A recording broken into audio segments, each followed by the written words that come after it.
So as I'm getting ready to just go to the gym,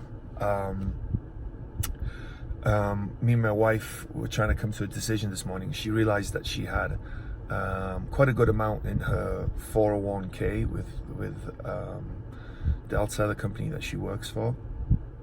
And obviously with the CARES Act now, you can take that money out of your 401k without any kind of penalty. You still have to pay the taxes on it, but you can take it out without any penalty at all, and you don't have to pay it or anything. You just get to keep that money. So she was trying to come to the decision, and I was trying to help her decide whether she should, leave it in there or take it out, because obviously the longer you let it compound, the more it's going to be worth, especially if you can add to it as well. So, compound interest is a super powerful tool that you can use, of course. But as we were thinking about it, and the more I thought about it, I thought it made every sense to pull that money out now, because she can use that money along with me contributing towards it to put a down payment on a house.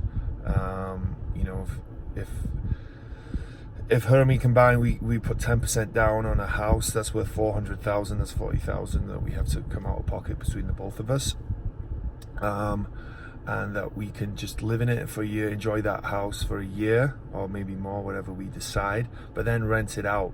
And then just by leaving that house for 30 years, it'll be paid off in 30 years. And you've got to imagine in 30 years, it'll be worth at least 400,000, at minimum 400,000.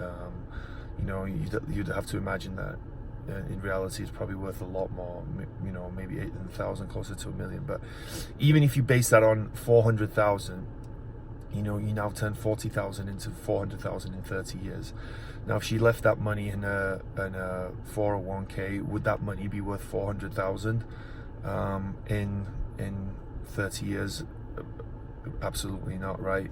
I don't think so, unless you got a really good rate of return. So, it really was a no-brainer. And then as well, we get to live in it for a year as well. We get to enjoy, a 400,000 house is going to get you a pretty nice house. So we get to enjoy it. And something else, that I was telling her and we were thinking about is that, I'm 38 and she'll be 31 in a few months. So, it's, we're kind of somewhat in the prime of our life now. And when you get to that older age, you don't need as much money. Now's the time that you really need that money. I really believe that. So yes, you won't be working as much and you need it for retirement, but I think now's the time to really enjoy yourself while you can, and something else to think about it as well is that, with me really enjoying investing and being part of the investment community and, really going after my goals and being determined to get there, you have to imagine that by the time we get to our 60s, that we'll be in a really good financial position. So that's just something that, not related to my property, not related to multifamily, but finance related, that I wanted to share with you guys.